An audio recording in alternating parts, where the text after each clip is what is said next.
High বন্ধুরা, এই দেখো পাপড়ি চাট। আজকে একটা নতুন রেসিপি পাপড়ি চাট। না রে শোনা, যে পাপড়ি চাট বেলা হয়েছে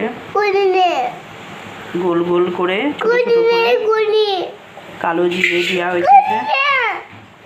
কি করে নিচ্ছে নিচ্ছে শোনা, দাঁড়া নেবো। আমাদের শোনার শরীর খারাপ, খালি বলছে কোলে নেই কোলে নেই বলে নেই।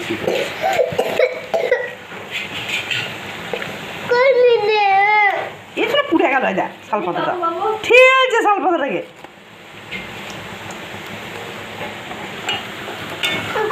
নেবো তো। দাঁড়া শোনো, এই পাপড়ি চাটটা ভাজা হয়ে যাক। এটা পাপড়ি চাট হচ্ছে, এটা লুচির মতো ফুলবে না। এটা দেখতে পাচ্ছিস না? আচ্ছা কেমন হচ্ছে দেখছিস?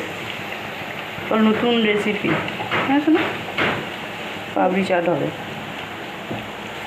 দই ফুচকা, পাপড়ি চাট, চাউমিন, সিঙ্গাড়া, চিকেন, কি চিকেনের চপ, চিংড়ির চপ, সরি চিকেন মোমো, এই কটা রেসিপি আছে। চলে আসবে আমাদের দোকানে খাবার হলে বর্ধমান বোদা বটতলায়। শোনো বলে দাও। হ্যাঁ, শুভঙ্গম বিয়েবাড়ির সামনে। বন্ধুদের বলে দাও, বন্ধুরা সব খেতে আসবে। বলছি না, ঠকলে একদিন ঠকা, লাভ হলে সব দিন লাগা। এই যে চপ ভাজা হয়ে গেছে, এইটাই একটা ক্রিয়া। আমার ডায়লগ, চাউমিন হয়েছে। ঠকলে একদিনই ঠকবেন, আর লাভ হলে